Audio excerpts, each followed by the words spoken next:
ስላሴ ትትረመም ወትትነክ ስላሴ ወትትነከር ስላሴ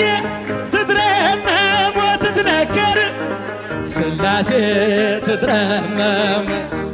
በስም ሶስት ሲሆን እንዲሁም በአካል በግብርም ሶስት ነው ያለ መቀላቀል